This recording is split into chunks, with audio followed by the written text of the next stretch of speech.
Hey, Hello, welcome. welcome. Season 3, episode 3, Three. Sonia and Yes, Richard Show. yes. Sonia and Richard show. We're back Good to be again. back. Yes. Hope you're happy to see these lovely faces on your screen. Oh, come on. How could I not? So today we want to speak about lasting powers of attorneys. Right. We're also going to touch on something that we have in store this Thursday. We have a workshop on wills, but we'll come to that at the end of Yes. the podcast. So if you want to know a bit more about that, well, listen to the end. But yes, so we're going to begin with last power of attorneys. Um, you may or may not know what that is. So Richard, I'm going to pass the baton to you. What is a lasting power of attorney? Good question. So it's a document, there's two of them, Mm-hmm. but it's a document under the Mental Capacity Act that allows you as an individual to assign up to 4 people, which we call attorneys, to have quite wide powers to make decisions on your behalf in and if an event took place where capacity was lost. Okay, so you're unable to make decisions by yourself because there is no mental capacity for your decision to be accepted as being valid.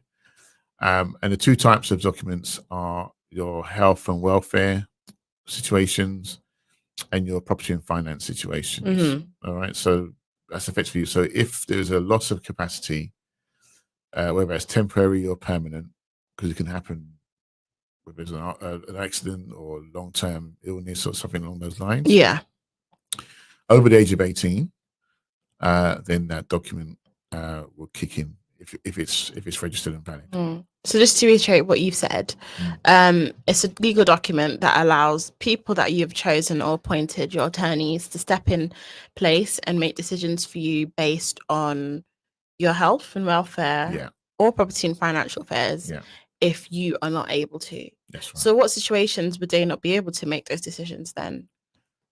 So anything that where a loss of capacity has taken place, and then there are options as to what capacity, so in what remit can someone take over. But Mm-hmm. essentially, once capacity has been lost, so mental capacity is quite a interesting topic, and you can't really prejudge anyone on those situations. Um, Mental capacity can be very difficult because it can be temporary. By law, you can't use past events to determine a present situation. It's always based on the current present circumstance. So it could be anything from an accident, skiing holiday, or whatever, and they're unconscious, or you physically unable to speak because you've got loads of medical equipment going on, or you're in a coma, or something along those lines, or it could be permanent because it might be an outbreak of a disease like Alzheimer's or something like that, and it's gone very, very bad to the point that it's been negatively diagnosed that capacity is no longer sufficient Mm-hmm. for everyday decisions. And it could be situations where people are in and out of capacity quite often because of a situation they're in, and so it needs to be assessed before a decision can be made. But when it comes to a significant decision like financial or again for personal situations, health and welfare decisions. So Okay. yeah, that's So could be any situation. so could something like dementia Yeah, play a part in that? yeah. Again, Okay. the dementias, all these scenarios are interesting because people who have dementia have capacity, and so they're deemed not to have capacity. Mm-hmm. So it's really not about. Yeah, I think it's better to say if capacity has been lost, Mm-hmm. regardless of what that situation, whatever the situation may be for capacity to have taken.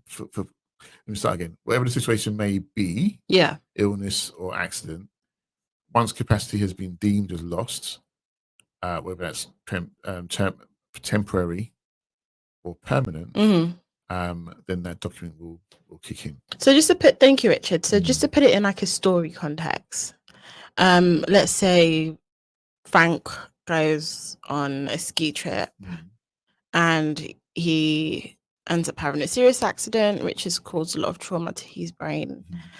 Um, and he has therefore lost his communication skills. He's not able to really speak well. He's quite slurred. His vision is slurred. At that point, he may be deemed as not having that mental capacity to make decisions for himself. Yeah. And let's say, he has children to take care of. He has a family at home, a mortgage to pay, a business to take care of. Yeah. And he's not able to do that at this present time. The people that he's appointed in his lasting power of attorney documents. So, for example, the people for his health and welfare, they'll be able to make decisions on how he's taken care of in the current state he is.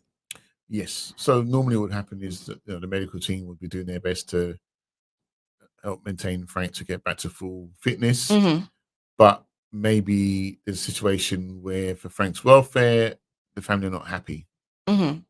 So they can interfere. They could intervene and potentially veto the decision of the local authority or the medical team. And those are the only people that he's appointed to take care of those. Yeah. So in his property and financial affairs, when it's in relation to his business and his mortgage or any other financial thing he's taking care of, his assets, then it would be the people in that property and financial affairs, LPA, lasting power of attorney, that would make decisions for him. Yes. Okay. Yeah. And you talked about business. If it's because sometimes families don't get involved with the business and they may not understand certain business decisions or how to get involved and make any kind of financial decisions. So you can write specific lasting power of attorneys for the business only. Okay. And so key people in their business who do understand what's going on, where a family member may not understand what's going on, will be able to make the decision in certain instances in terms of accessing bank accounts or making key decisions.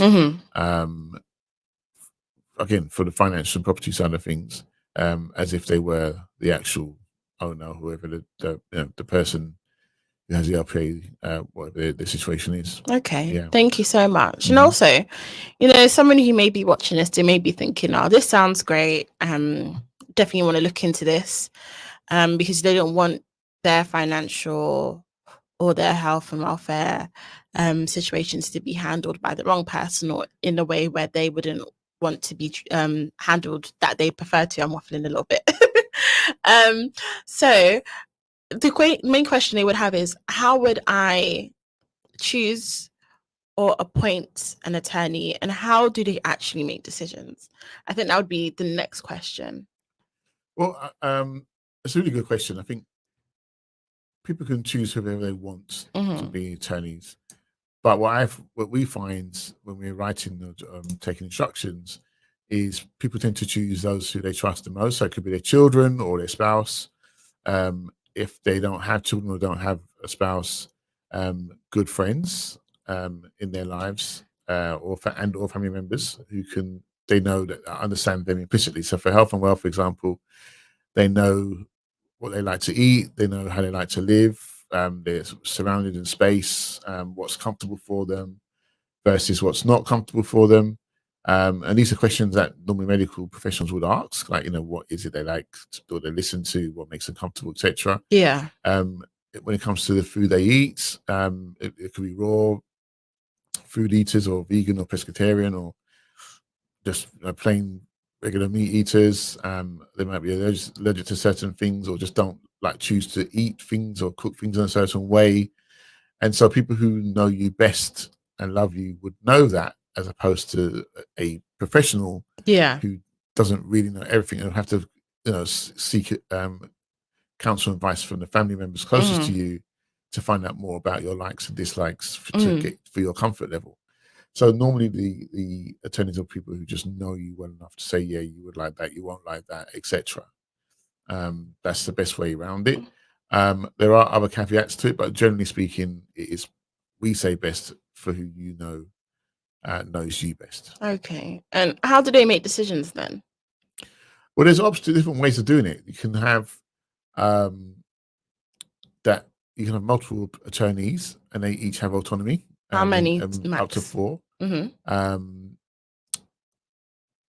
you can have also replacement attorneys. if the main attorneys are unable to act as attorneys in the future. But the ways in which they make decisions is I can either do it jointly and severally. So family members would generally come together anyway, but one member would be the spokesperson, and that's actually a very powerful way of doing things, because let's say 4 members of the family are named and 3 of them are abroad and an urgent decision needs to be made, then the one that's closest to the family member who needs attention could either speak to all of them, via WhatsApp or remotely, and then make a unison decision that they can be the mouthpiece. Yeah. Or if they can't get through to anyone, but because their priority is the donor, the one who's setting up the LPA, lasting power of attorney, they can make a decision by themselves without being penalised, without being causing more delays. So it's important that timing is of the essence in terms of how they make the decision, and the ownership setup is important.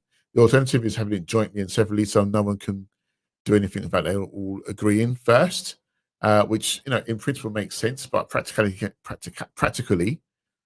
me take my time. Practically, that could cause challenges, which ultimately you want a donor to be comfortable and to receive their best care as quickly as possible.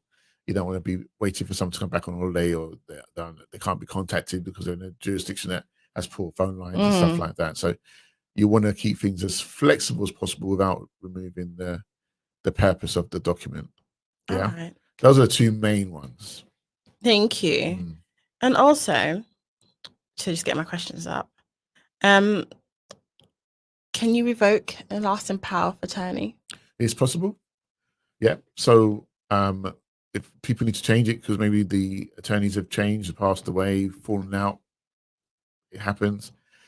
So they need to revoke it. This is a simple form to send to the OPG, and then send a new LPA with revised, updated terms or people, okay, or both. It is a new registration fee. The registration fee with the Office of Public Guardian is £82 at the moment. So they will charge you additional to update it, but it can be revoked and then a new one done, no problem at all. Okay. And also, can a lasting power of attorney continue after my death? Or no, it ends on death. So only during lifetime. Okay. It works. Yeah. All right. And one more as well. So I've just lost a question now. No. But yeah, so having a lasting power of attorney is clearly vital at any age, I'm sure. I know you've advised that over the age of 18, no matter who you are, you should have a lasting power of attorney, because you say that there's no such thing as a next of kin as soon as you turn 18. Do you want to expand on that a little bit? So as children, as minors, our parents are next of kin by default. And if they go to hospital or anything like that, the parents have the first and last say over the care of the child. Once the child becomes an adult, legally becomes an adult, we know any parent would know 18 just because of age is not necessarily they've got the mindset to act as an adult, but legally they can make their own decisions. I mean, in some places even 16. I'm not going to go into like Gilead competence and all this kind of about schools. Would even treat children younger than that in certain scenarios. But keeping to the point of LPAs, 18 is deemed a legal age in England and Wales. So therefore, if anything were to happen, the parents may not be able to have a last say of what they want to see happening. And it can be very devastating for parents. I think one person put in our comment one day in one of our social media channels that her daughter had passed away, and the hospital allowed the boyfriend to switch off to say basically do not resuscitate and not to continue life, which is obviously very painful for the mother, because she felt that she should have the right to say yes or no because her daughter wasn't married. But this is the whole point. If the mother was named as a lasting power of attorney and the hospital was aware that the daughter had an attorney, lasting power of attorney, that situation could have been very different. So why did they let the boyfriend? make Well, they just decisions. perceived him to be the closest thing to a lasting power of attorney, and legally they don't actually have to listen to the parents or the boyfriend. They could just make the decision themselves. I mean, I'm sure most medical practitioners do their best to be understanding and find out the most they can from the family of what they want to do, but they're not obliged to. Yeah. And I do want to also touch on a bit about the Court of Protection Yeah. and their role and their position in all of this. Well, the Court of Protection oversee it. Office of Public Guardian is the ministry, and the Court of Protection will get involved where there is no lasting power of attorney that's been set up. That's why we say it's better to have it and not need it than to need a lasting power of attorney and not have it at all. So the court, and because you become a ward of the court if you don't have the capacity to make your own decisions, and but for yourself, if capacity is lost, and the court would have to make a judgment based on the assessment. It's a very long, drawn out process. It's been a lot faster than what it used to be, but it's still quite a long situation, and lawyers, specialist lawyers, would have to get involved. And the court will have to make a decision on health scenarios, and their decisions may be very stipulated and very, very final, and not as flexible as a lasting power document would allow, lasting power attorney document would allow. Same with property and finance decisions. And with health and welfare, the court, I don't believe, and we don't specialize in the court area, but they don't tend to get involved too much with the decisions with regards to health and welfare. It's more down to property and finance, because it's a bit more easy to say yes or no to a scenario or situation. But for courts to get involved heavily with health and welfare situations, as you can imagine, it's quite difficult. So local authorities generally have the first and last say, which can be very frustrating for families in certain scenarios.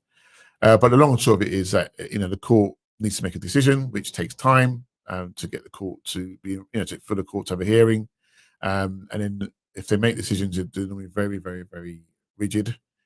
So it does keep the family limited, and the time it takes to get to that point is very, very frustrating as well as the extra costs you're paying for professionals, solicitors, for bonds we put in place for court fees, etc. So it's a situation I try and urge as many families not to get themselves in, and just do themselves a favor and have the lasting power of attorney document set up, registered, and reviewed every so often if scenarios or situations do change.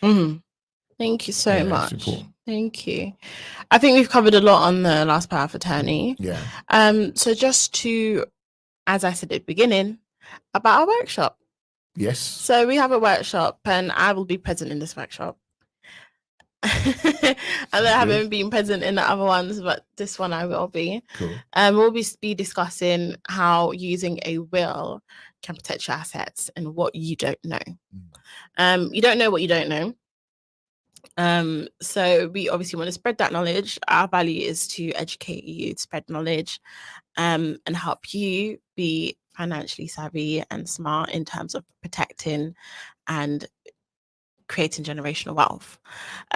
So we have our workshop this Thursday at 7:30 p.m. We'll be discussing things like tax benefits, the misconceptions, how you can create that generational wealth using a will, how to protect your loved ones, and much, much more. Yeah, definitely. This coming Thursday. Would you like to add anything to that, Richard? No, I think you covered it all. So it's Thursday 24th. Yep. So if you're watching this on a replay and you missed it, there should be a replay available, but try and make the live. We look forward to seeing you there. It's just, and it's free. There's no charge on this one. So get your friends, family, anyone you know registered, because it'll be very, very valuable. As Sonia said, we see a lot of 2/3 of the population don't even have a will. So I'm sure if you asked 3 people in your office or wherever you are if they've got a will, the likelihood of just be one person out of 3 that would say yes, they've got a will. And in our experience, when we review those wills, they're normally wrong, just inadequate. So it's really, really important that everyone really gets on this, even if you do have a will, even if you have done planning recently, to make sure you've got the best planning for your personal situation and circumstance. And what we say, you wouldn't there's no one size fits all. Okay, you wouldn't just go and grab a, if you're a size 10 dress, or 32 trousers waist, whatever it is, you're not going to buy a one size 50, Yeah. and you can't fit in it. It's not for you. That's why we have variety. That's why we have choice. So why should a will be any different? It should be tailored for your specific needs. And life events take place, so it should always be reviewed and make sure it's in line with where you are at any given point in your life. So so just jump on the training. I think you'll find it, well, we know you'll find it very, very Yes. valuable. And as Sonia said, you don't know what you don't know, so it's better to eliminate that ignorance, so you can always make an informed choice going forward.